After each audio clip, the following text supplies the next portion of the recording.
Good evening. It's 5:30. The ordinary council meeting of Monday, the 23rd of June 2025 is now open. In accordance with the Local Government Act of 1993, Cowra Council is recording this meeting and will upload the recording to Council's website. By speaking at this meeting, you agree to being recorded and having that recording published in the public domain. Please ensure that when you speak at Council's meeting, you are respectful to others, use appropriate language at all times. Cowra Council accepts no liability for any defamatory or offensive remarks or gestures made during the course of this meeting. We acknowledge the traditional custodians of the land on which we gather, the Wiradjuri people, and pay our respects to elders past, present and emerging.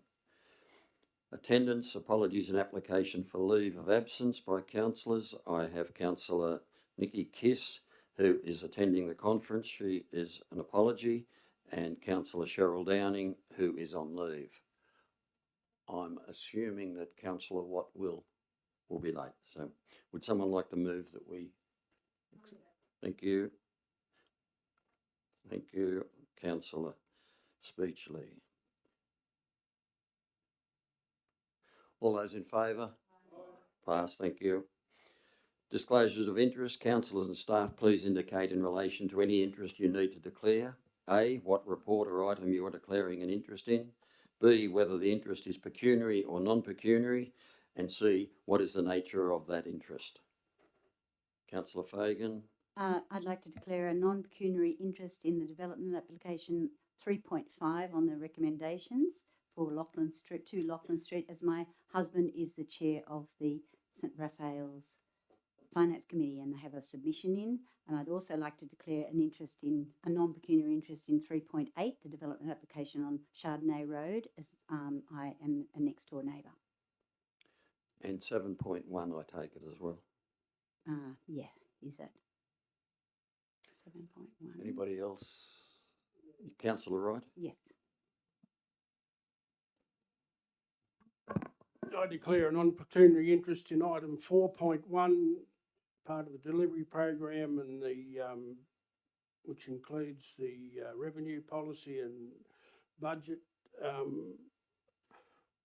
My wife's a member of the Cowra Stedford, which has been given a line in the budget this year, but I don't know what's been said between her and the council, or the Stedford and the council, but I'll remain in the room anyway. Thank you.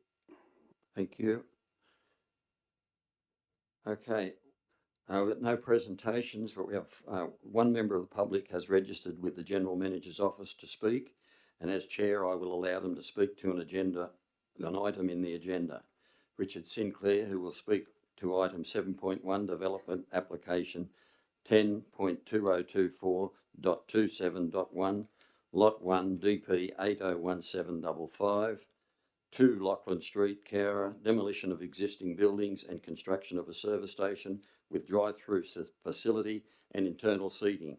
Lodged by D. Kane, the property is owned by Ultra Cowra. I will call the speaker by name and ask that you introduce yourself and allow time for any councillor or member of the staff, if they have declared an interest in the item, to manage that conflict, which may include them leaving the room for your presentation. Each speaker will have a maximum of 5 minutes. Richard Sinclair. Richard, there should be a button there. You probably know which one to hit by now.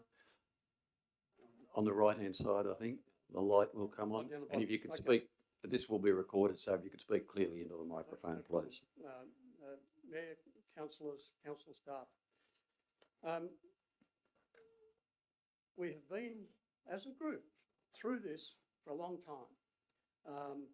And following the last planning committee meeting,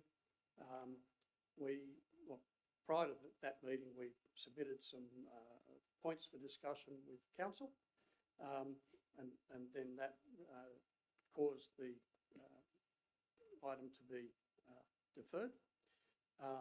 We've reviewed the council's amended report and council's amended development consent conditions, if it's approved. We have one request only, and it's to change one word in the conditions. The issue for us is the fact that Transport for New South Wales, in its advice to council, said that we shouldn't be able to obtain a construction certificate until all of the roadworks had been completed. Now, I have never seen a condition like that in a DA. Transport, as I think we all know, has its own rules, and that's fine. The only thing we ask council to change in the DA, proposed DA conditions, is one word: change construction certificate to occupation certificate, so that building works can happen at the same time as roadworks can happen, which is the norm. Some councillors may be aware that this is not the first DA I've come through with council on this site. There's actually an existing DA on the site, current approval. That has, for the Transport for New South Wales conditions on the roadworks, it defines the roadworks as being completed, or needing to be completed, when the site becomes operational. So Transport, in its initial assessment of a service station on that site, said, okay, it makes sense. You can't operate until you've actually done the roadworks. So we have this situation now where we can't even start to any construction on the site until all the roadworks have been completed. That also then means that any new crossovers, etc., are going to be nice and brand new, and then we're going to have construction traffic running over the top of it. Doesn't make a lot of sense for us. So the only thing we would like council to consider is changing that one word of construction certificate to occupation certificate in condition 20. Everything else as council's condition, draft conditions. Thank you very much. Thank you, Richard. Councillor Fagan, yep, we can grab her. Yep. Thank you, Councillor Fagan. Councillor Watt has now entered the meeting.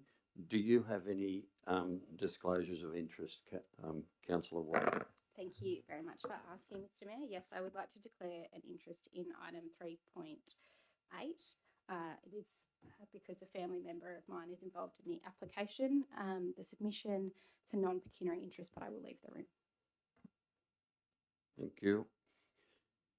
Okay, confirmation of minutes. I'll take a motion to confirm the minutes of the ordinary council meeting held on the 26th of May 2025. Councillor Wright, thank you. Councillor Horton, thank you. Councillor Wright? I've got no comment. They seem accurate. Councillor Horton? Thank you, Mr. Mayor. No comment. Thank you. Any other comments? Right, a reply, Councillor Wright. I can't reply to nothing. Thank you. Thank you. I'll put the motion. All those in favour? Pass. Thank you. Item 3.1, the readoption of codes of conduct and code of meeting practice. There's a recommendation there. Councillor Horton, thank you. Councillor Wright, thank you. Councillor Horton. Thank you, Mr. Mayor. Yes, this is a requirement, obviously, with these codes need to be reviewed at regular intervals. As has also been discussed, and as we're also aware, we're awaiting a review coming from the state government. So it'll be interesting to see how long we have these for, but minimal change. I think there was a couple of administrative changes to some of the wording, but minimal change. So I'll be supporting. Thank you. Councillor Wright. Yeah, no, this is, pardon me, this is just an update in the existing policies for councillors, council staff, and for any delegates of the 355 committees, so that we understand their obligations and they behave in a satisfactory manner and do not go outside the boundaries. Thank you. Thank you. Any other comments? Right, a reply, councillor Horton. Not required, thank you. I'll put the motion. All those in favour? Thank you. 3.2, election costs. Again, we've been through this a couple of weeks ago. Councillor Fagan, thank you. Councillor Horton. Councillor Fagan. This is just to note the cost of the election, which we didn't have, and the other one that we had to have because we didn't have enough in the beginning. So it's a bit complicated, but we actually don't know how much it cost us, and we will be looking at doing changing the revenues when that actually comes available. At this stage, we're waiting. Thank you. Councillor Horton. The only thing I'd like to say, which I've said before and I'll say again and I'll keep saying until the next election, is I'd love to see lots and lots and lots of candidates at the next election so that we don't need to have a secondary expensive by-election. Thank you. Thank you. I'll put the motion. All those in favour? Thanks very much. 3.3, a donation to the Woodstock and District Progress Association. Councillor Horton. Councillor Watt. Thank you. Councillor Horton. Yes, we had a presentation at a previous meeting from the Woodstock Progress Association. So what we're talking about here is a refund of some fees in the development of a primitive campground. There's fantastic local community engagement. Different businesses in the village are supporting and want to be involved and will continue that support. And this is a great initiative. And all they're asking for is some fee relief, and it's to the tune of $1,100. So it's not a massive request. Thank you. Councillor Watt.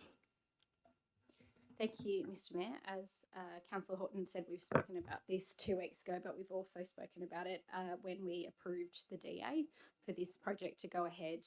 It's a really fantastic project, and I really pass on my thanks to the Woodstock Progress Association for all the work that they've done in this project and many other projects.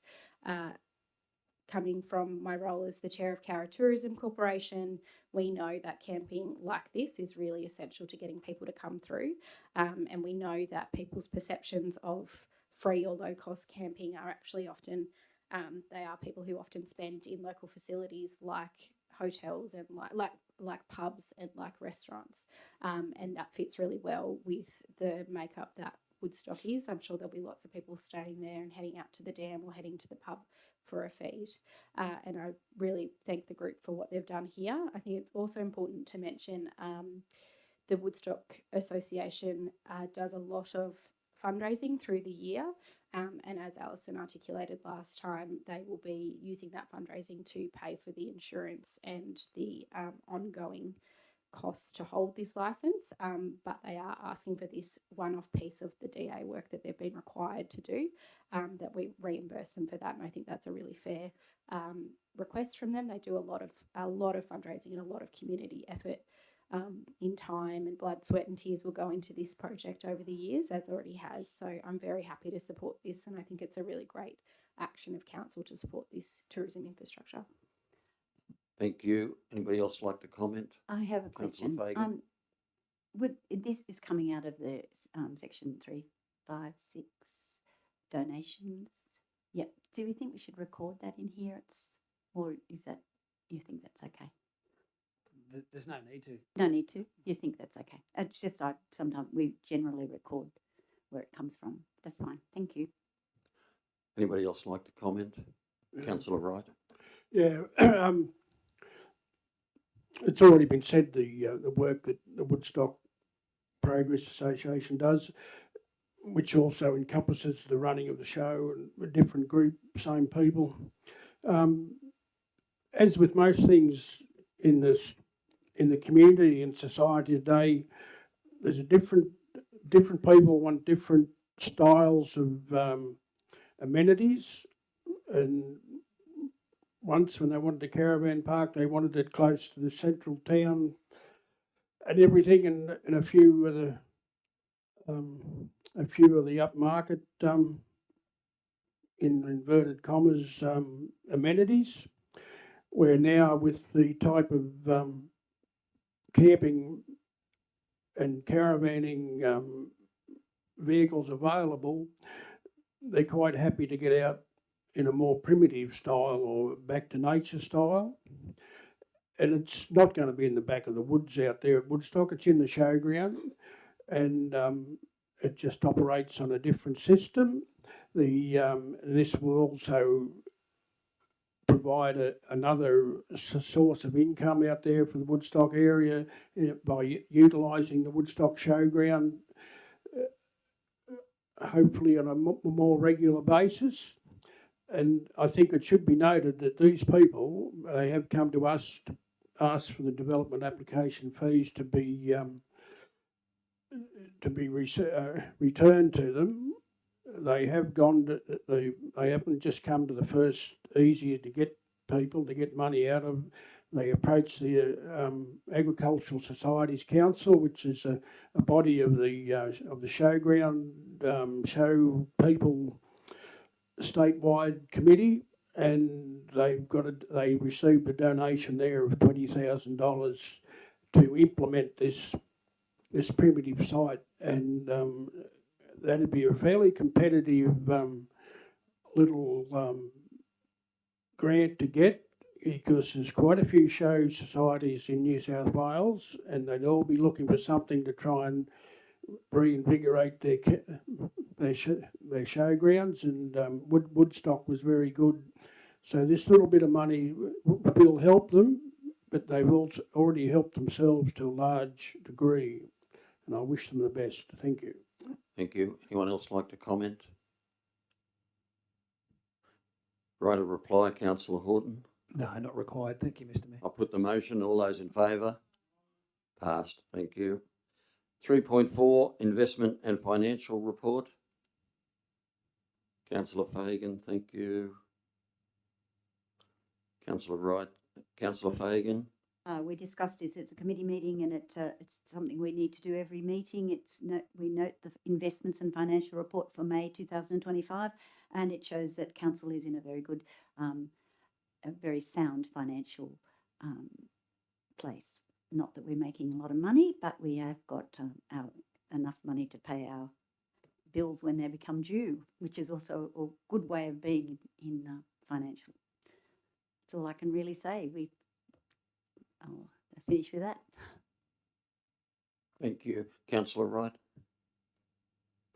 Yeah, as Councillor Fagan said, it shows that our staff are managing what money we have the best they can. We have got a lot of investments, and some of that's for money that for grants that we received where the project hasn't been finished, and also for staff entitlements and other money that we have to have invested that we can't use on other things. But the beauty is, if they got this grant money invested that they haven't completed, the money's there to complete it. And we haven't been moving money around or anything that some councils get involved in. And yeah, I congratulate on what they're doing. Thank you. Thank you. Would anyone else like to comment? Councillor Watt. Thank you, Mr Mayor, and thank you, movers. Just very briefly to add that council continues to be receiving a higher than average interest rate on our investments, which is fantastic to see. And as always, to remind everyone that while it looks like we have a large amount of funds available, the majority of those are restricted to projects. And there, as we know, there are significant projects like the Aquatic Centre that are coming up that we have in the bank, but are sitting there ready to go. Thank you. Anyone else like to comment? Councillor Fagan, write a reply. Not necessary, thank you. Thank you. I'll put the motion. All those in favour? Thank you. 3.5, Development Application Number 10.2024.27.1, Lot 1, DP 801-755-2, Lachlan Street, Cowra, demolition of existing buildings and construction of a service station with drive-through facility and internal seating, lodged by D. Kane. The property is owned by Ultra Cowra Proprietary Limited. I would note, councillors, this is for note only, as it was deferred and it will be dealt with at 7.1 further in the agenda. Can I have a mover for that, please? Councillor Horton. Councillor Wright, thank you. Councillor Horton. No, as you mentioned, this was deferral to discuss, and we'll discuss later in the meeting. I don't know how much we want to go into this now. No, we will leave it for later. Thank you. Councillor Wright. No, nothing to add. Anybody else like to make a comment? I'll put the motion. All those in favour? I think this is a DA, so we need to hands. Show of hands. Thank you. 3.6 development. Thank you. Development application 10.2020.124.3 lot 15 DP 23837 28 Hartley Street, Cowra. S 4.55 A1 modification to demolition of existing carport, construction of a new dwelling, carport and 2-lot strata title divisions, change to 4-lot community title subdivision. Model 2 lodged by MB Kilsey. The property is owned by MB Kilsey. Can I have a mover for that to be accepted? Councillor Wright. Councillor Horton. Thank you. Councillor Wright. Thank you. Can I just get clarification before I commence? It won't change my recommendation. Is it currently a 2-lot strata and it's been changed to a 4-lot community title? Or? Through the chair, yes, that is correct. Thank you. Must congratulate Mr. MB Kilsey. He seems to have a rapid fire of DA applications. He's got a string of developments going on in Cowra, and he's just trying to make the most of what people want. He's involved in the industry in Sydney a lot, and I suppose he sees what they can do down there and how they might be able to help the housing development here in Cowra, and I hope this is one that can be finished quickly, and the people of Cowra or someone coming to Cowra gets the benefit of the extra housing. Thank you. Thank you. Councillor Horton. Thank you, Mr. Mayor. Yeah, councillors will have already noticed a pattern in terms of how I approach these DAs. This to me is another, albeit small, but it's in addition to the variety of our housing stock in town. It's not a big development, it's not a huge subdivision, but it does provide a couple of other options at a particular price point in the market. So I'm happy to encourage that and support this DA. Thank you. Thank you. Anyone else like to comment? Right, a reply, Councillor Wright. No need to. Thank you. Okay, thank you. I'll put the motion. All those in favour? Passed. Thank you. 3.7 development application 10.2025.31.1 lot 2 DP 808-999 2304 George Russell Drive, Canowra. Plant nursery lodged by JD Pearce. The property owner is JD Pearce.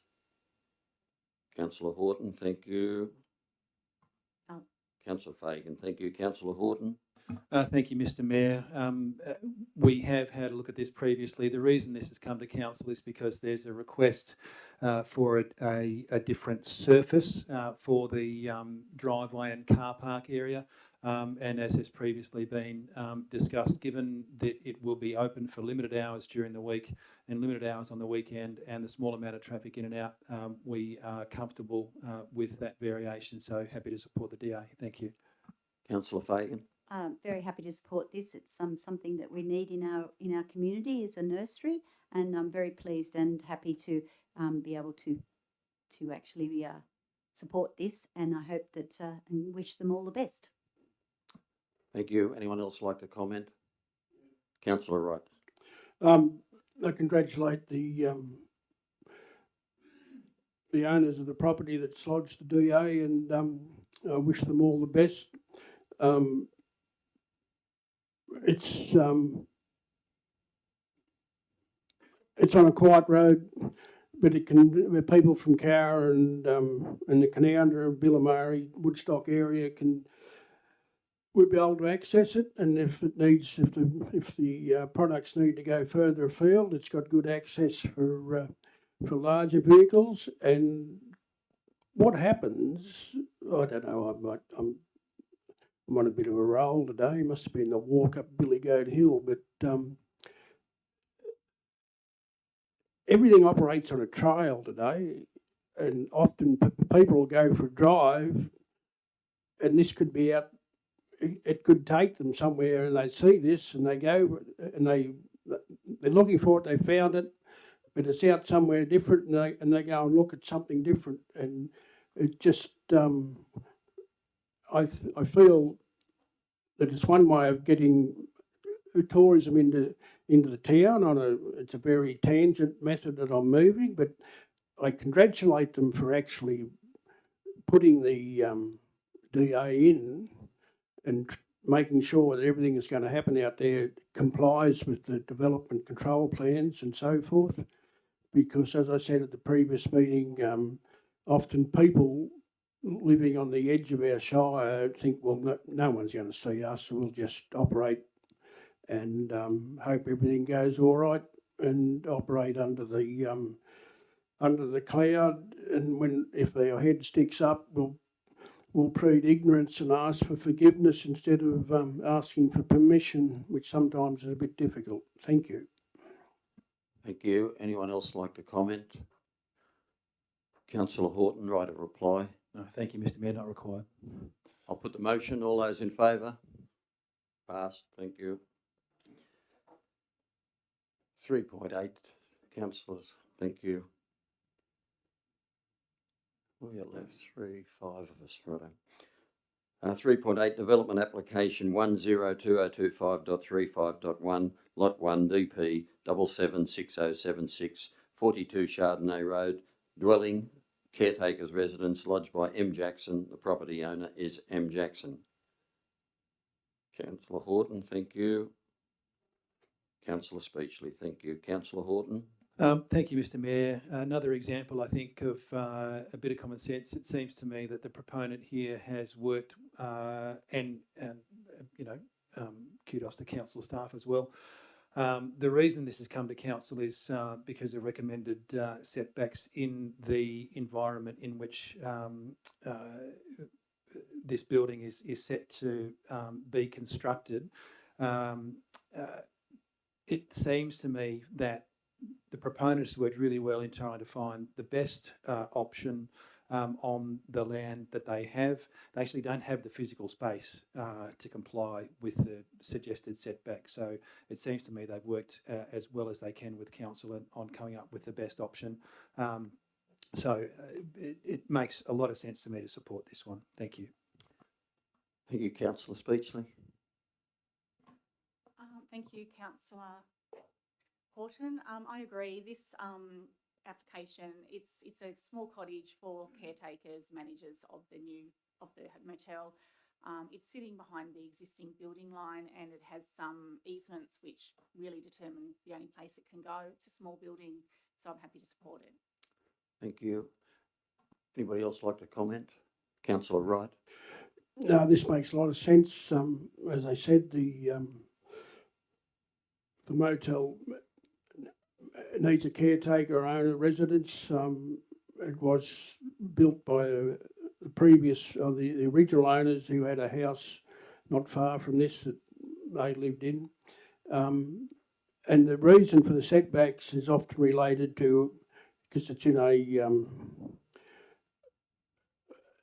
part of an agricultural subdivision, and it relates to setbacks for the use of aerial agricultural activities and so forth.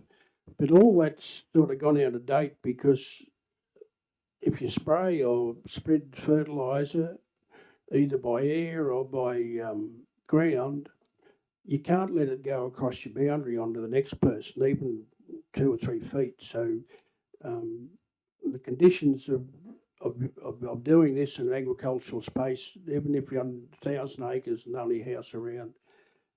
So it's a little bit outdated, but it's still operating, and it's just making sure that people understand what is happening. Thank you. Thank you. Anybody else like to comment? Right a reply, councillor Horton. No, not required. Thank you. I'll put the motion. All those in favour? Pass. Thank you. Yep.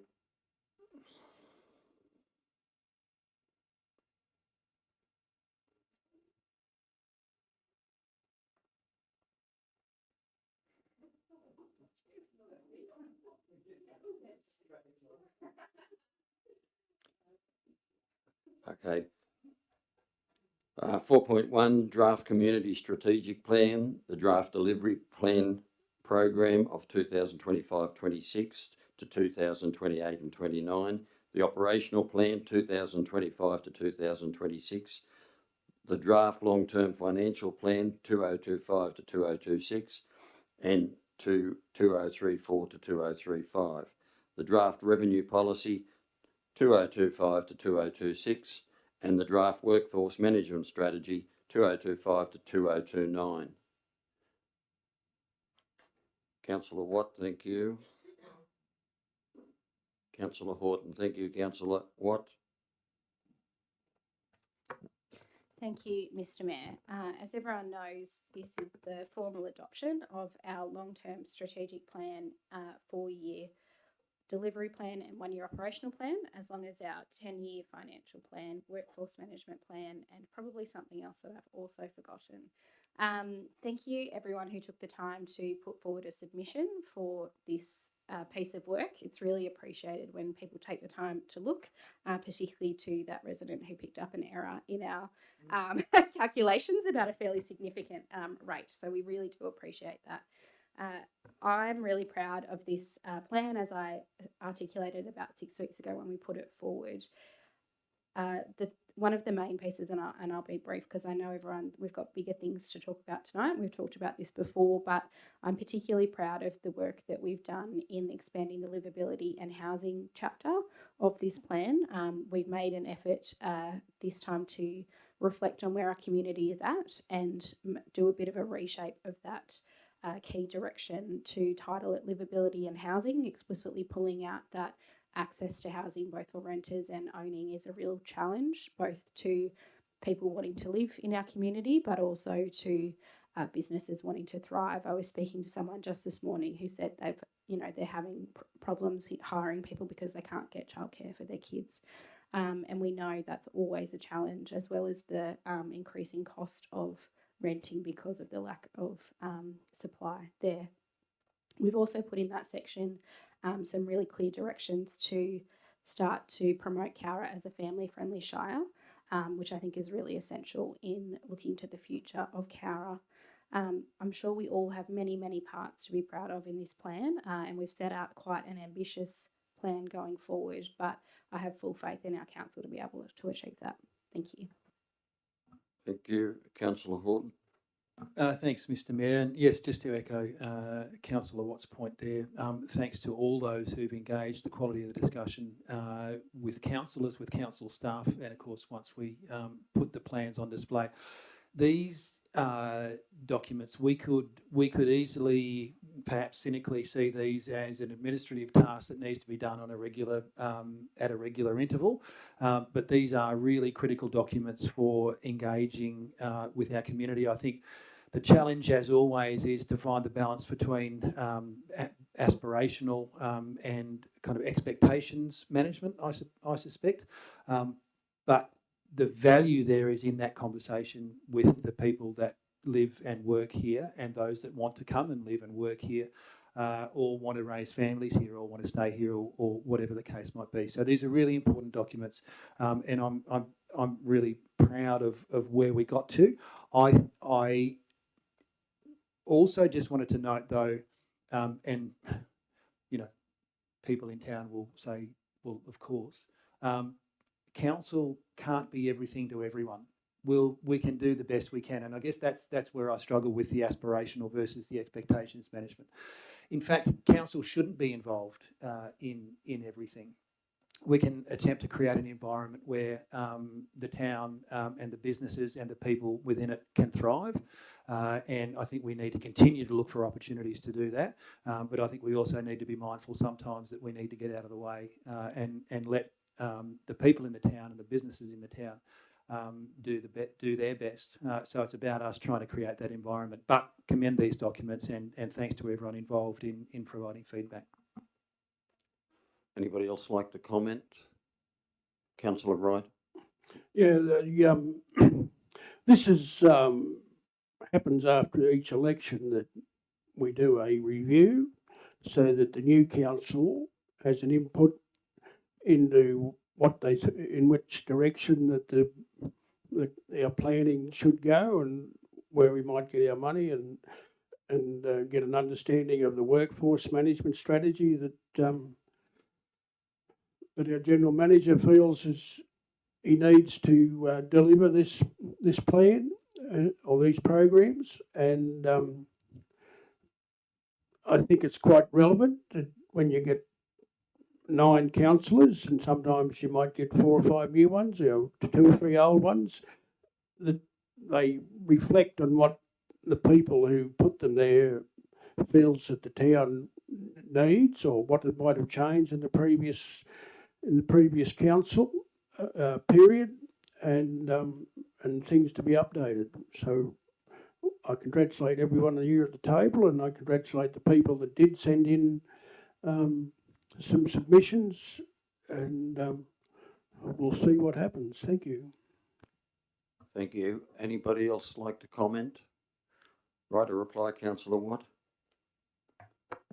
Thank you, Mr. Mayor, and thank you, fellow councillors, for your input on this. It is, as my fellow councillors have reflected, a huge piece of work to get to this point, and we particularly thank the General Manager and the Director of Corporate Services and their teams for turning our ideas into words that can be read legibly. I think it's important to reflect too, this is not only a statement to our community of what our ambition is, but it's a statement to other levels of government of which we get substantial amounts of our funding from. It's really exciting that in this period of council we will implement massive advancements to the aquatic centre, and that is because years ago councils put that in their plans as something that we wanted to work towards, and at the time it would have seemed ambitious to put it there, but because they put it there we were able to get that grant funding to go ahead. And I think we always need to have that in our minds when we're writing these plans, that what we put forward might not be something that we can fund ourselves, but it's something that we want for our community and that we've heard from our community that they need. We know all around this table, but hopefully our community knows as well that by having something in this plan, it allows us to go and knock on the doors of our local members and ministers and say, this is what our community has agreed that they want, this is what our community has agreed that they need, and we can ask for funding because of that. And it sets a really good standard that we then assess DAs that come through, that we assess, things that come through up over the term against what our council has agreed and what our community has endorsed as our plan. So thank you again to everyone who's taken the time to participate. I think it's always really hard, and we reflected in a training councillors did earlier in the year that council inherently has conflict, and that's enhanced by forcing us to have this conversation at the beginning of our term before we know each other very well. But I think we've done that really politely and respectfully, and have worked together quite collaboratively to get a really good document at the end, and I hope everyone is proud. Thank you. I'll put the motion. All those in favour? Thank you. 4.2, Acting General Manager. Councillor Fagan. Councillor Horton, thank you. Councillor Fagan. This is just a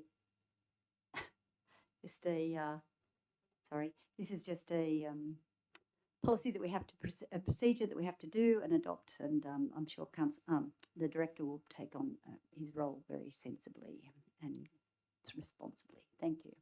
Councillor Horton. I was just going to say I expect the current General Manager to load up that week, the 7th to the 16th of July, with plenty of decisions that need to be made while the Director of Corporate Services is acting in the role. Happy to support, of course, no problem. Anybody else like to comment? Councillor Fagan, write a reply. Put the motion. All those in favour? Thanks, passed. 4.3, minutes of the CBD Committee. Councillor Watt and Councillor Horton, thank you. Councillor Watt. Thank you, Mr. Mayor. So there's quite a bit in this motion that we put forward. It's just wanted to start, and I think it's important to be said in the chamber to recognise the great work that our previous councillor Sharon Delbo did in starting this committee 4 years ago. I think it's great a reflection on us of what the importance in those IPNR documents are, because we put in that plan that we wanted an energetic CBD, and over those 3 years, actually not 4, we built this committee. We had almost twice the amount of positions we had, and almost twice as many people applied for those positions, which showed a real interest from the community. We got over 100 people at the workshop, and then we put together the plan that council adopted last year. As with all committees, over time things change, and we've sadly received a resignation from Phil Beer and Christine Muddle, both who are finding they can't continue on the committee with their other commitments, and we really thank them for the time that they put in over the last couple of years going forward. We also note that BizHQ, who've been a really strong part of the committee, are unable to provide a person to represent at the moment due to their representative being unwell, and we pass on our love and hope that for Amy that she gets better soon. Notes here that David Barrett, who people may or may not know, he's a board member of Cowra Tourism. He's taking on the position that tourism holds for the short term until our new tourism manager starts. And Zach Jones has now been appointed as the business chamber representative. He previously sat on the committee as a business representative himself. That's a lot of constant. And we're really great to see that Zach's moved on in that way. The CBD committee was Zach's first committee that he'd ever served on, and it's really great to see the progress that can happen from someone participating in these kind of committees. And I know fellow councillors who are involved in the business chamber would attest he's quite a strong advocate there. So because of that, we have 3 vacant business representative positions, and we have 3 really great candidates that I hope my fellow councillors will support putting forward. I imagine most of the names are known to people around the room, but if they aren't, Adam Gambrell is the manager of Elders Ems Mooney. He's an active member of Cowra Soccer Club and is a very long-term resident. He says, which he said this to me a couple of years ago, and I just love it, of his best training for being a real estate agent was working at Eagle Boys and being a delivery man, because he knows the entirety of Cowra and where everyone lives. Secondly is Catherine Jeffs, half of the powerhouse of Jeffs Joinery that many people would know as Jamison's Joinery, and I have to admit I still call Jamos. Catherine has practiced as a lawyer and today works part-time as a teacher.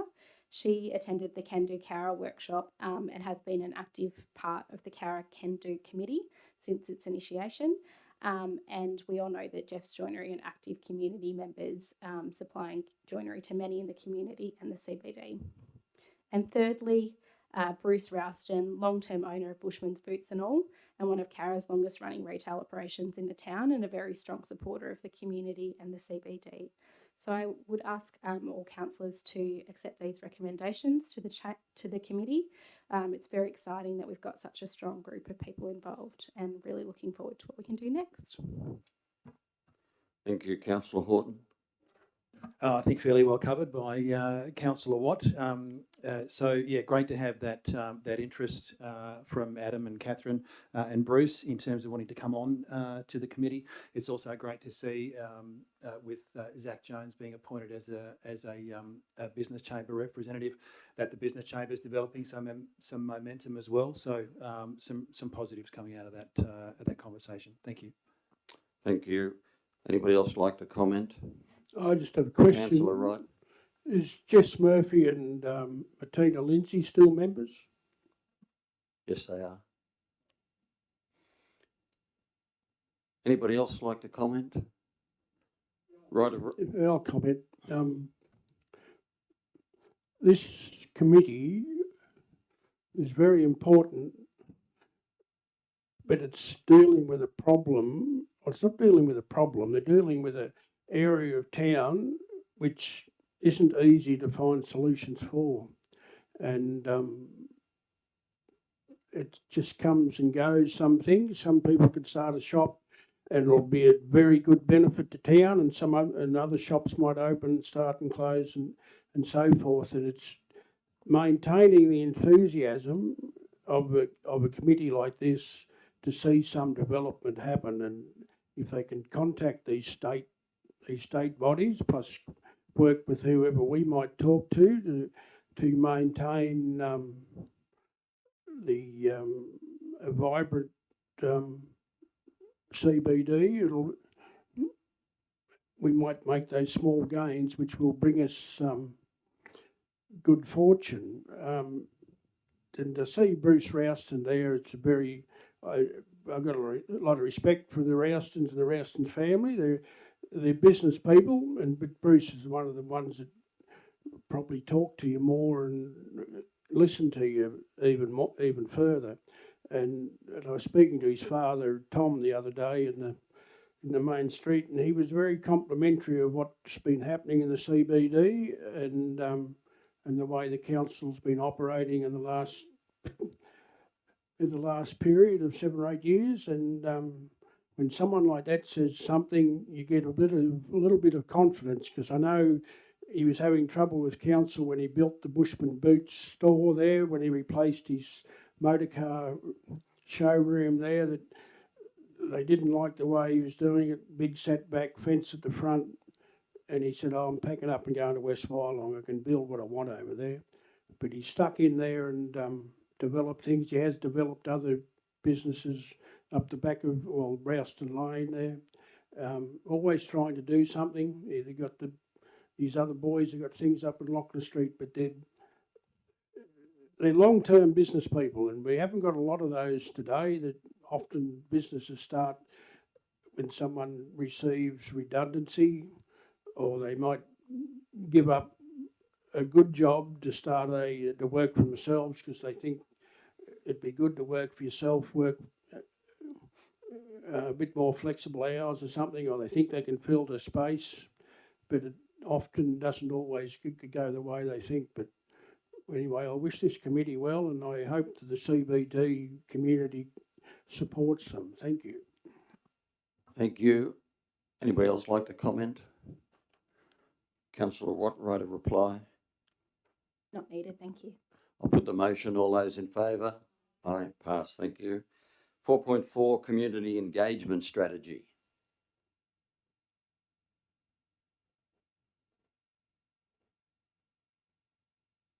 Councillor Watt. Councillor Fagan, thank you. Councillor Watt. Thank you, Mr. Mayor.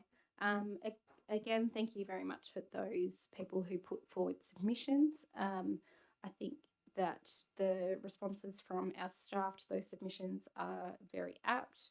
I definitely agree with the changes made, and the addition as requested by Libby Ewing Jarvie to include some illustrated engagement scenarios, I think will be really beneficial for our community to understand the ways that they can engage, as well as noting the suggestions from Heritage New South Wales about First Nations engagement, in that's a task that we have on our list of actions through the Reconciliation Action Plan, and that by not including it here, it's not saying that it isn't important to us, but just that we've got it as a discussion in another part of council, and if changes are recommended from there, I'm sure we'll come back and review our strategy. Thank you, Councillor Fagan.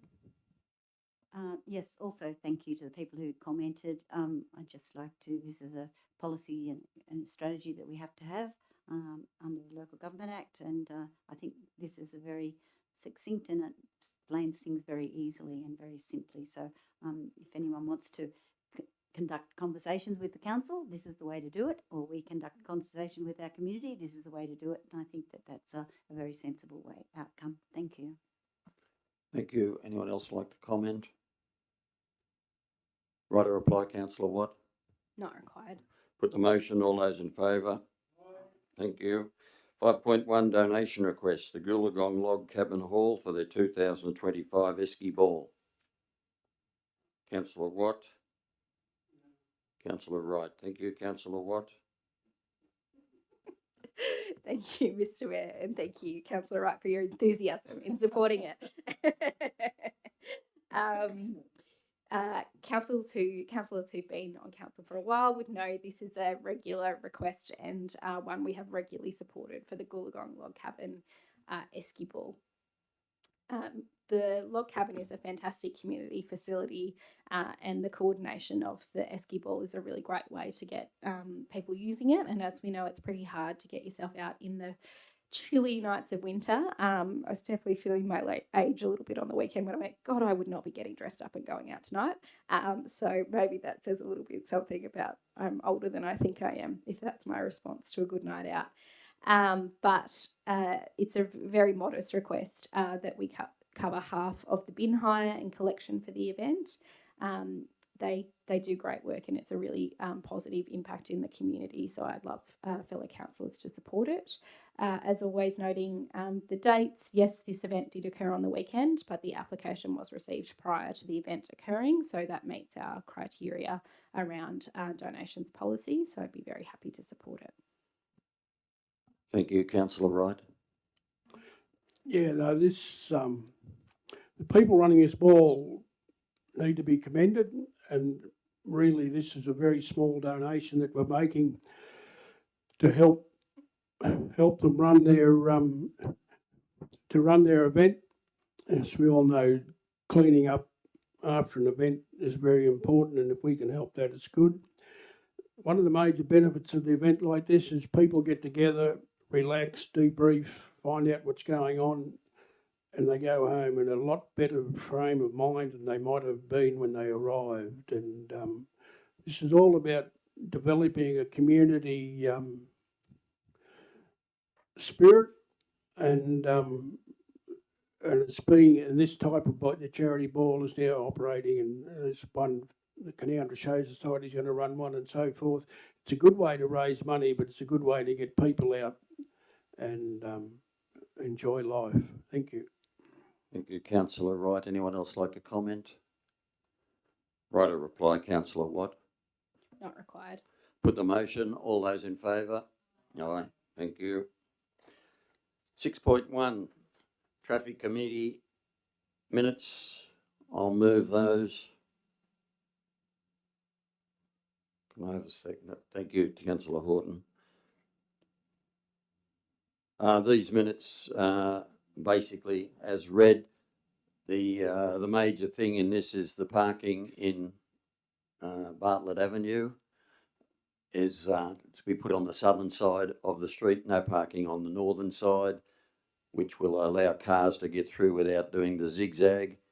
So that's what that's there for. There's also a left-hand turn, which, because it's a one-way street, obviously it's a left-hand turn if you're coming out of one of the houses that backs onto that from Kendall Street.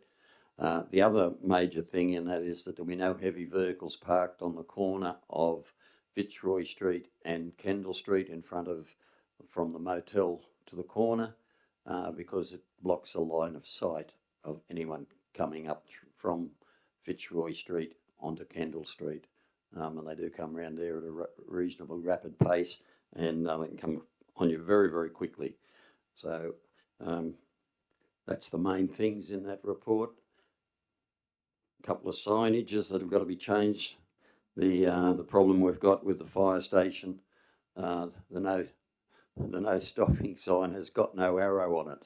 It's just I don't know whether the arrowhead's been removed or what's happened, but we've got to have an arrowhead pointing the way we want it to point. So at least that was pointed out to us, so at least we know when we check the signage. So that's from me, Councillor Horton. No, just common sense, obviously, with a narrow lane like Bartlett Avenue to limit, where people can park or stop them parking there entirely. Access, obviously, in and out is really important. I hadn't seen the issue with heavy vehicles parking in front of the fire station here, but I saw it recently, and it was completely blocked. If a truck had needed to, if an appliance had needed to get out of that station, it wouldn't have been able to. It was amazing. So yes, whatever we can do to help try and eradicate that issue would be a good thing. Thank you. Anybody else like to comment? Yeah, I just Councillor Wright. trying to get my head around this no parking along the south side of Bartlett Avenue from Darling Street to the western boundary of 124 Kendall Street. I didn't realise Bartlett Avenue, I know Darling Street ends up on the boundary of west of Kendall Street, but how does it get tied into Bartlett Avenue? I haven't got it in front of me, but the director might. Through the chair, some of the properties go all the way through to Kendall Street, so that property address is correct, and it goes from Kendall Street all the way through. And that just defines for the records where the sign will go. So that's where the motor mechanic shop and all that is. Yeah. All right. So it's getting from right. Yeah, that's cleared it up a bit. Thank you. That was why we needed a left turn when you come out of there, because obviously you can't turn right, you've got to turn left. As my right of reply, I'll say we have got the police on side to try and police the no parking in front of the fire station. The trucks have a bad tendency to pull up there and get their meal from across the road and block the fire station, which is fine, providing there's no fire. If there is, we've got a huge problem. So police have promised us that they will drive past there, particularly around meal times when it's most likely to occur. Okay, I'll put the motion. All those in favour? Thank you. 7.1, development application number 10.2024.27.1, lot 1, DP 801755, 2 Lachlan Street, Cowra, demolition of existing building and construction of a service station with drive-through facility and internal seating, lodged by D. Kane. The property is owned by Ultra Cowra Proprietary Limited. Councillor Wright. Councillor Horton, thank you. Councillor Wright. Yeah. As was stated in the open forum, this there's already a DA approved for the site, and then this is it's going to replace it, I suppose, if this one's approved. There's been a lot of discussion with the planning people and I presume with Transport for New South Wales. Some people, there is a lot of comment about it's in the wrong spot, it's too busy, but then again, they've got service stations on the highway going through Bathurst and so forth. People have got to learn you can only drive according to what the traffic is around your area. And if the proponents of this development feel that this is the best use of the block of land they have and how they can make it operate, and they can do it within the planning guidelines, I feel that we need to support them. And it's while the vehicles are on the site, you've taken them off the road, haven't you? So there's be less congestion. There is talk of where the coffee shop's going to come back onto the Lachlan Street. It'll have to turn left. It won't be able to turn right. And then there's problems with it going over the pedestrian crossing when school children are there. I would have thought that if the school is going to come across the pedestrian crossing during school hours, they would have someone at either side to notify the traffic and to ensure that the children were able to cross safely. It was mentioned in the open forum at the minutes at the committee meeting that by the objector, it was part of the school, that there'd be no other site in New South Wales where a petrol station is near a school. Well, you've only got to go out Bathurst Road and it goes past Kinross. The entrance comes out of there. There's service stations across the road. I realise that Kinross haven't got a pedestrian crossing they use to get to other things the other side, but everything is, these people are meeting the EPA regulations. The Transport for New South Wales had their input. I'd like to make a bit of input into the Transport for New South Wales, because I feel that when they got no right turn out of the beginning of Redfern Street, after they leave Lachlan Street into those businesses on the northern side of Redfern Street, there'd be this one, and then Super Cheap Auto, and they put a lump of cement in the middle of the road there, so you definitely can't get into. But they haven't made any provision for a roundabout further along, so you can turn around safely and come back and enter left-hand turn into these businesses. And there is enough room there, I think, where they could have a white line area for people to move into and do their right-hand turn into those businesses safely. We've got it in the main street. We've got a white line marking an area from the from Garden Montgomery, where the turn just above the roadway to the Townhouse Hotel, or whatever you like to call it now, and down to the next row of shops. And surprise, surprise, that's for a service station and the hotel to get left and right turns out of the main street into their developments. And I won't tell you who owns the service station, but I think this, in the future, the Transport for New South Wales needs to look at that road of what they can do. It is a wide area, and to make the traffic flow a bit safer and get rid of that lump of cement that is only a traffic hazard, really. There will be problems going up when they've got to turn left to go up Lachlan Street, because there's no Transport for New South Wales should put a roundabout at the top of Lachlan Street and Liverpool Street. So you can do it there, you can go around that and come back down and to get onto the main street. And it's not just for this business, it's for people that use the main street and they come down, they can't get a park on the southern side of Kendall Street, and they get to the lights. Well, they could go up either end. If we had a roundabout where I said it, Lachlan Street and Liverpool Street, they could turn there, turn around and go up the other side of Kendall Street, because at the moment you only end up going round and round in the same direction. But that's outside this development, but I think it'll work itself out once it's built and it's operating. And if there's ways to improve the traffic flow, then we can always make modifications or to the road or to this development. But I wish them best, because they put a lot of perseverance into developing this site, and we do need competition in this town for fuel delivery, and and I congratulate the staff for putting the effort into this to work with the developers.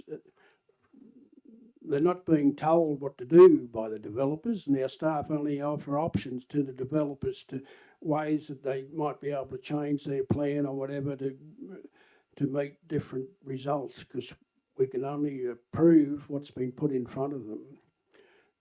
I think I've said enough, and I wish them all the best. Thank you. Thank you, Councillor Horton. Thank you, Mr Mayor. Councillor Wright is correct. There has been a lot of discussion about this. We had a lot of discussion and some presentations a couple of weeks ago, and I suspect it might have been similar when the existing DA, the DA that's currently on the property, was being debated and was before council as well. And that's as it should be. So a lot of the discussion is around school children crossing, concerns around traffic flow and what have you.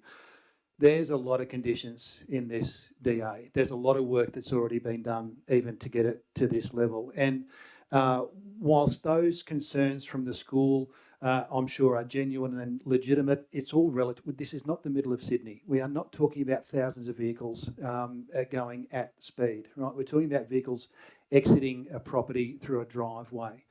If there was one thing that became obvious to me after the conversation we had a couple of weeks ago, it wasn't the development application per se, it was the fact that perhaps the school crossing is not in the right spot.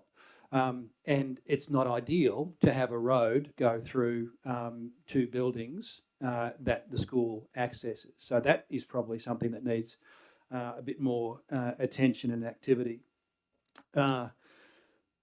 So we have a current approved DA. This is effectively a variation to that DA.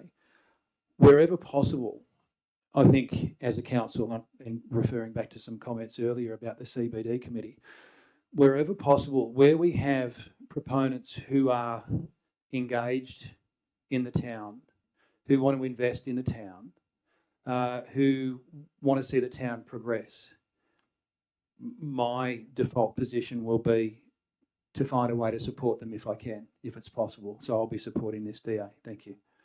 Thank you. Councillor Watt. Thank you, Mr. Mayor. I'll be voting against the DA today. I want to start by saying that I think the designs of the site put forward today are really well done. I think the applicant has put a great amount of work into making the flow of this format, the increased amount of car parks, the safety around the fuel tanks, I think are all really, really good developments. And if this block of land was sitting somewhere else, I would approve it in a heartbeat.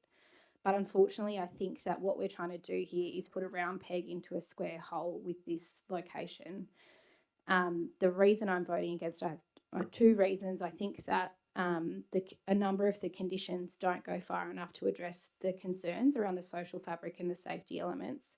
But also we know that this area, we know as councillors, we know this area is a significant liability to us. We have in our plans a number of things that we put forward and we are trying to work on to reduce the congestion in this area and to reduce the challenges in this area. And adding this would, to make a dad joke, add fuel to the fire. I think I want to go through the conditions that I have trouble with and I don't think are sufficient to cover the concerns about this.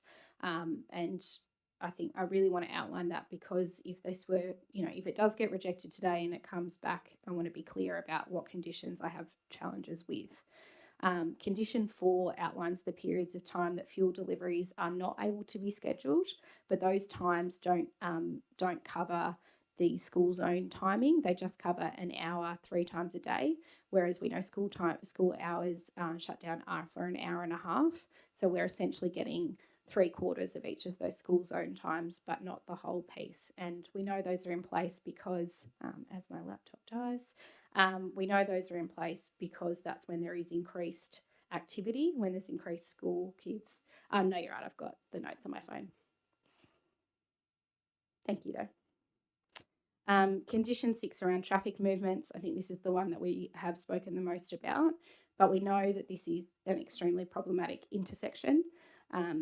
And we particularly are aware of the challenge from flowing from Redfern Street right onto Lachlan Street, and part, of course, of that turning left, but the majority of it goes through Redfern Street, turns right onto Lachlan, turns right again up the bridge. My concern here is that because of that congestion, people may be unable to they may be holding up traffic to get into the fuel station. They may be holding up traffic when exiting the coffee shop onto Lachlan Street, and we may get a push up, and we know we don't need any more breakage there. It also turns left into quite a significant hill, which will be challenging if you don't have the ability to get moving quickly. There is obviously the concern around the pedestrian crossing. I think that the proposal here is quite good to have the people obviously exit to the north of the pedestrian crossing and not have to cross it itself. But the element of that intersection I think is quite problematic in that anyone who knows when you're sitting on Redfern Street and turning right, you're looking at a number of different ways that traffic is coming, and you really don't know if someone's going to keep going up Redfern Street, up Lachlan Street, or if they're going to turn onto Redfern Street until quite late. And I think where the location is sitting, it will be quite hard to read that traffic, and we know people come around this corner very quickly. Condition 7 around the fuel price sign, I take on note the applicant's feedback around the height of other signs at other service stations. However, the location of this site does have that potential to block line of sight, again, in somewhere which is already quite difficult. So I'm a bit concerned about the location of that sign and how we manage that. There's no condition outlining the no right turn sign from Lachlan Street. I understand that the applicant had requested that we remove that requirement, that there be an ability to turn right on Lachlan Street, and I'm strongly against that with the location of the pedestrian crossing, as well as just the flow of traffic that moves through there. It will be very difficult. In regards to the construction, we know that this is an area where the school's put in place, and I believe if we were to agree to it, we should change the conditions to require a reduction in construction around peak hours in school zone. The two areas around the planning area, the FPA and groundwater vulnerability, I understand was spoken about a little bit in the last conversation. And I do believe that the applicant has done quite a bit of consideration around the groundwater vulnerability, particularly. But I think when we weigh up the costs and benefits of this application, the significant traffic impact in an area that is already a problematic traffic impact, it doesn't come out in the wash. And I also feel like it raised for me a concern in our the section 0193A, in that our flood planning conversation in the plan is only about rooms, and the conversation that we're having here obviously is about a fuel facility, and I think that would be quite a different conversation. I have a fuel facility myself in my business, and I think from reading this you put quite a bit of thought and good practice into the way it's put forward there, but I think because you've done that research, you also understand the importance of us looking at that strongly. So they're the reasons on the conditions, they're the problems I have with the conditions we put forth. I don't think that they are strong enough to deal with the community concerns and the safety concerns about this intersection. And we also, as councillors, need to consider the likely impacts of our development, or it's called section 4.15CIB, where we consider all of the likely impacts the development has on our community, on the environment, on heritage, and a number of other factors. Overall, I think that this development is inconsistent with council and community's ideals of how this intersection functions. It's something we all know we talk about a lot, and it's something I think a lot of us experience a lot. As someone who lives on the other side of the bridge, that intersection is often a very difficult one and sometimes the bane of your existence. We had a recommendation through the traffic committee for some amendments to that traffic intersection to try and make the lights different to reduce the issues at that intersection.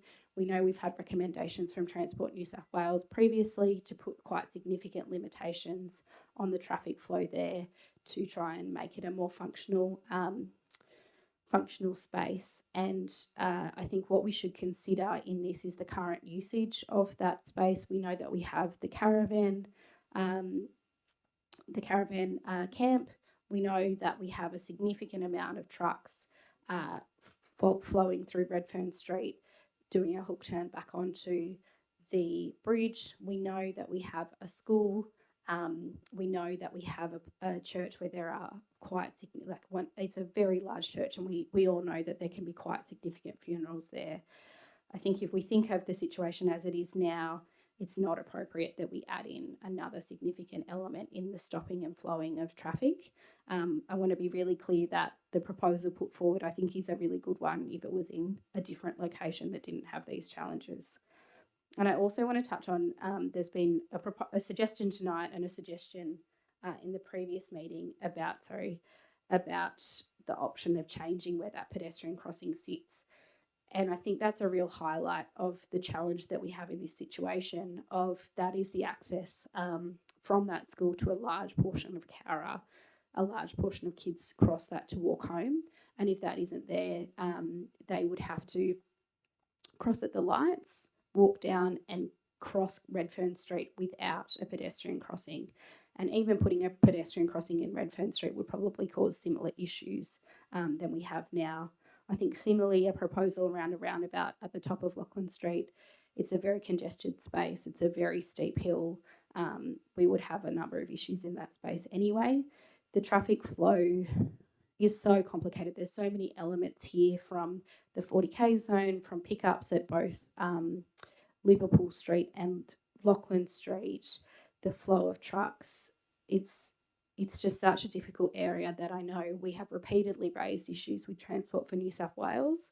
When the first application came through, assessments were done about the traffic flows, and council questioned those because we believed that they were very low, and they were done during COVID times. And I think we really need to consider this is a problem that we can't undo as it is now easily. But I don't think that we should be adding any challenge to that. And by putting this in place, we would be adding quite significant challenges in how that flows. I hope councillors consider this, and I do just want to be really clear to the applicants. I think you have done a really good job at trying to turn this into something that's appropriate, but at the moment it's not something I can support. Thank you. Would anyone else like to comment? I have a question, please. Question, Councillor Wright. In the open forum, the speaker spoke about the need to have the roadworks done, and I think they've got to have the centre medium strip raised prior to the construction certificate being implemented, and he suggested that that's very unusual. I'm in no position to say it's right or wrong, so I'm not prepared to move a amendment, and I can't move an amendment because it's a thing. So the applicant, if this is approved or disapproved tonight, the applicant would then need to ask for a change in the DA to be able to start construction before commencing all the roadworks on Redfern Street. It's between those people, not us. That's a question, I take it? That's the question. Like, we can't change the condition. We can't change the condition that they can do the construction before they do the roadwork. I've got no objection to the wording of the condition being changed from construction certificate to occupation certificate. Would you like to make an amendment, Well, Councillor Wright? I'll question that again, because item 20, condition 20 is as recommended by Transport for New South Wales. So, and they're not in the room. So can we, I was under the impression if we want to change something in a DA, that we got to have technical advice to say that it's, the change is right or wrong. I understand that you're happy. You said you're not happy with it, but I'm just, righto. You any more comment, or someone's got some comment, or? Mr. Chairman, I'll make a comment, and the director may correct me or not, but the proposed conditions or conditions recommended by Transport for New South Wales, they're not binding on council, they're advisory. Certainly council's able to modify those recommended conditions. And what the director's indicating is that that first dot point in condition 20 would be satisfied, that changing the wording there to prior to the issue of an occupation certificate. So, Councillor Wright, would you like to make an amendment? Yeah, I will make an amendment, and it'll be dot point number 4 under the recommendation that the roadworks will be completed before the occupation certificate is granted, replacing the condition to have them done before a construction certificate is granted. Yeah, Councillor Horton, are you happy with that recommendation? Happy to support that. So the motion states that. Can I just clarify, Mr. Chairman, that we're talking about the first dot point in condition number 20?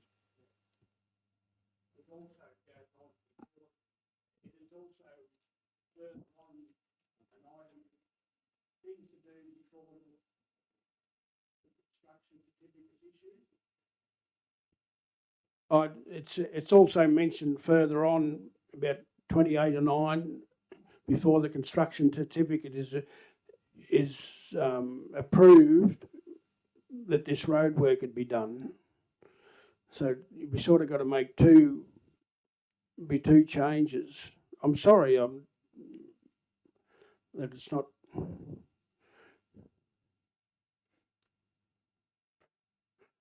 I think we- Number 29, in accordance with the condition 20 and prior to the issue of the construction certificate, the Redfern Street roadworks are to be completed and the construction certificate plans are to be indicate the removal of high flow pumps or whatever and replacement of low flow pumps. I'm getting out of my depth here, so I presume we would change 29 to remove the roadwork condition, as in 20. Are we dot point one? are we clear exactly what we're moving on here? Through the chair, if I can suggest that we actually modify condition 29 to actually break it up, that in accordance with condition 20, prior to the issue of an occupation certificate, the Redfern Street roadworks are to be completed, full stop. Construction certificate plans are to indicate the removal of a high flow diesel pump or replacement with a low flow pump prior to the issue of the construction certificate. That way we're separating the intent of that condition 29. You're happy with that, Councillor Wright? Councillor Horton? Yeah, happy to support that. Okay. That now becomes the motion. So, does anybody else like to comment on it? Okay, I'd like to make a comment. There is an existing DA on this site. I voted against that, and I'm going to vote against this one as well, simply because whilst this will be a newer site, be better designed than what fiddling with the old one, the drive-through coffee shop has got me offside. I'm sorry. It's something that the more successful that is, the more problematic it'll be. And I just think I agree with Councillor Watt. If it was somewhere else, it'd be wonderful. That particular corner is congested. It's already congested. The service station will only make it worse. It hasn't had an operational service station there for years, and it's badly congested. I do believe that this will only make it worse. So that's my policy. Right of reply, Councillor Wright.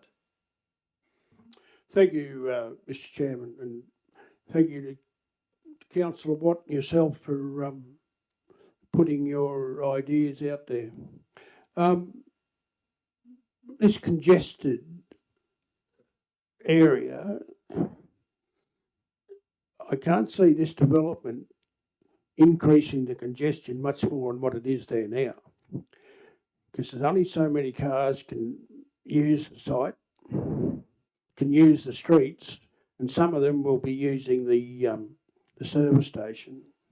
There'll be no commitment in town for the people to drive from wherever they are to use this service station, unless they've got some wing bang deal to get people in there.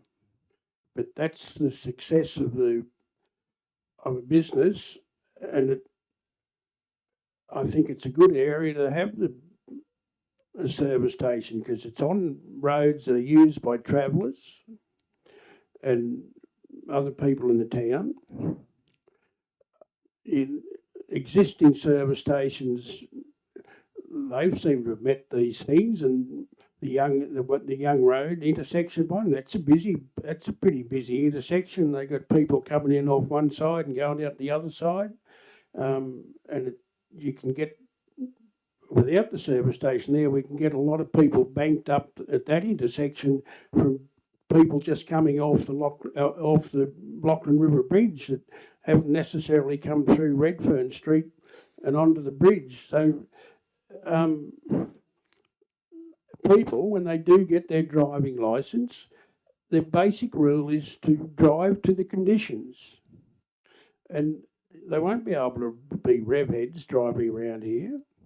Yes, the drive-through coffee shop might increase traffic, and it's going across a walkway, a footpath to get back onto the road.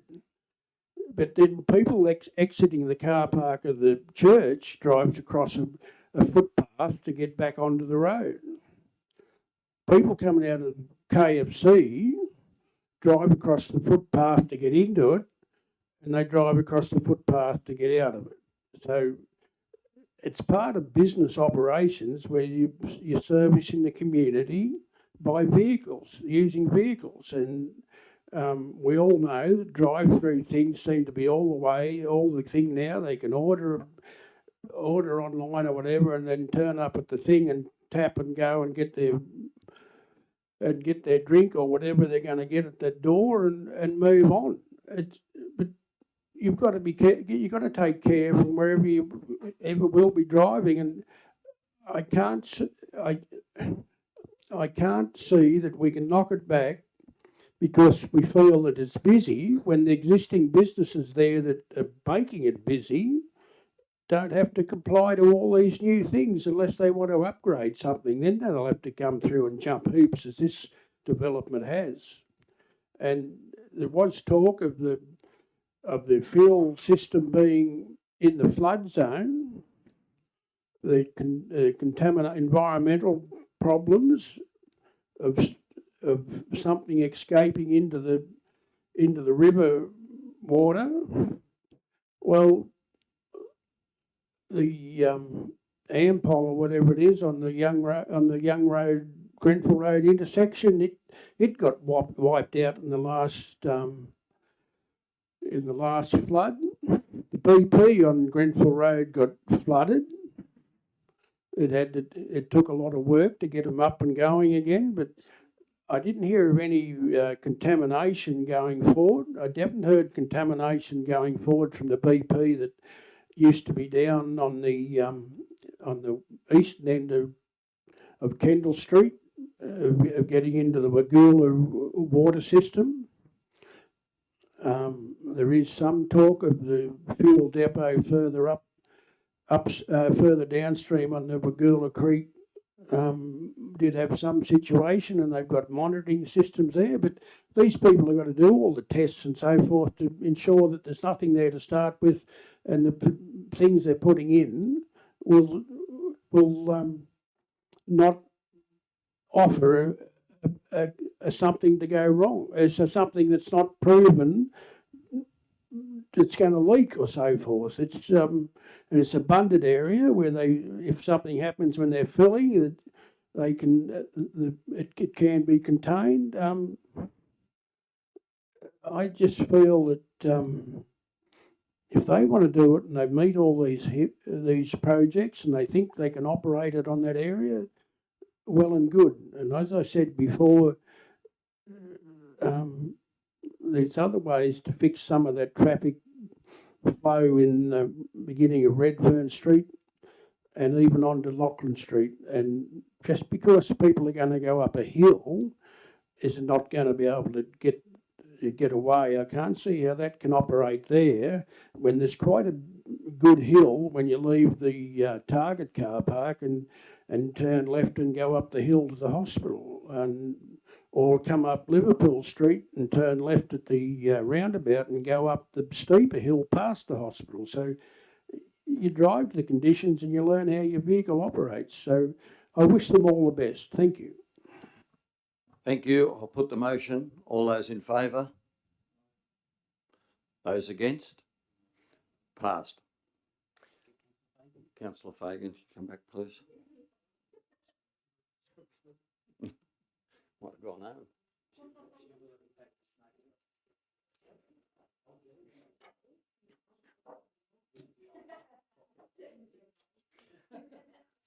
Thank you. 7.2, Section 355 Committee Draft Minutes, the Access Committee meeting held on the 5th of May 2025. Councillor Kiss is not here. She would normally move this. Okay, Councillor Horton and Wright, thank you. Councillor Horton. Well, yes, you can see here. Thank you. I'm just getting support and encouragement from my councillor colleagues here. So we can see the minutes as read there. Important to note Mr.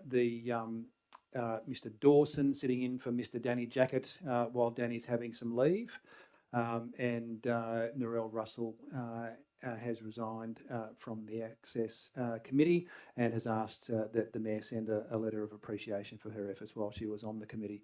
I don't know that there's a lot else there, actually. Thank you.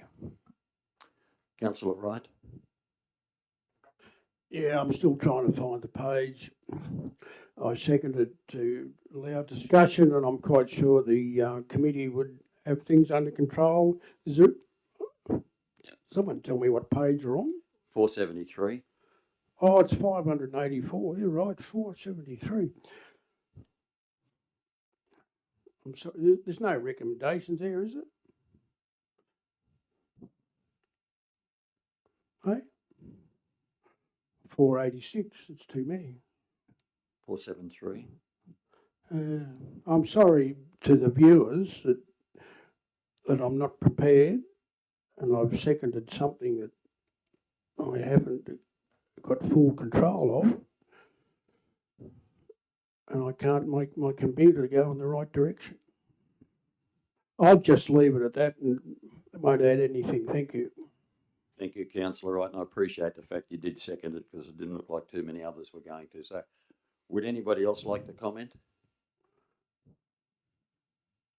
Write a reply, Councillor Horton. Not required. Thank you, Mr. I'll Mayor. put the motion. All those in favour? Aye. Aye.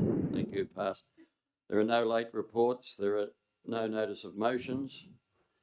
I'll now take a motion to close the meeting to the public to consider the following confidential reports.